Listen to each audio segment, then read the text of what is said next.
At Fairmont, helping children grow and learn is our primary goal.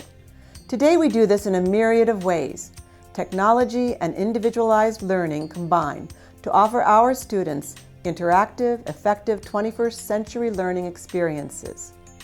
This year we adopted a learning management system called Blackboard in all grade levels. It provides timely parent communication, a place to store curriculum and the latest teaching ideas, a means for extending the classroom and the teaching day, and a platform for student collaboration and organization. We have added interactive whiteboards, student response systems, and NEOs to mention a few. Ability grouping and the use of learning stations transforms the reading classrooms and engages the students in new ways. Join us for a look at the classroom of tomorrow here at Fairmont today.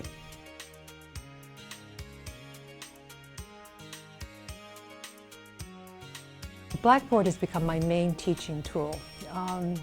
Blackboard is, you've heard the words before, it's interactive, it gets students engaged. It really has become an extension of this classroom. I can't imagine teaching anymore without it.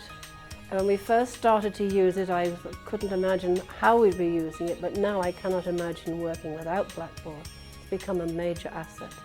As a newer teacher starting to use it in early education, it really is an easy tool. The parents love it, and I think we need to make sure we get out there that the parents like this tool. The parents want this information. I use Blackboard on a weekly basis.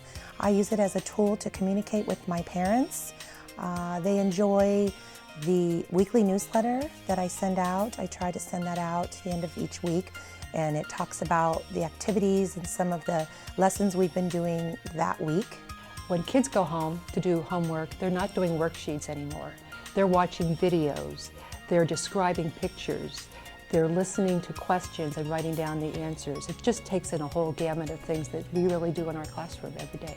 The way I use Blackboard in 11th grade is I have them do these mini interpretations.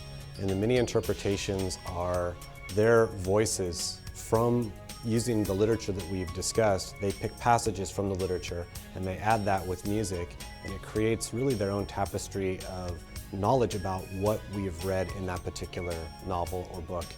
And this way we can post them up there. All of the students in the class can access them, play them, and then leave positive and constructive feedback on the different mini chirps, as I call them. I do a couple of things that I think are really neat with Blackboard.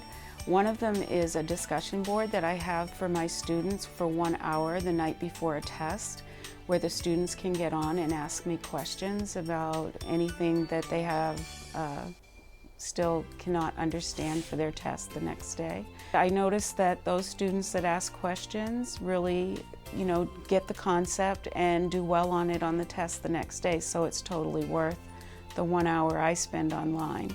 We don't hear the dog ate my homework anymore. And also if a student is not doing homework, that gives me some real data that I can contact a host parent with. Kids have access anywhere they're at, so if they're taking an extended vacation at Christmas time or Thanksgiving, they know what we did in class and they can keep up with the work. I can talk about Blackboard with just one word, and that is awesome. It's been good for the students, and it's also made me a better teacher.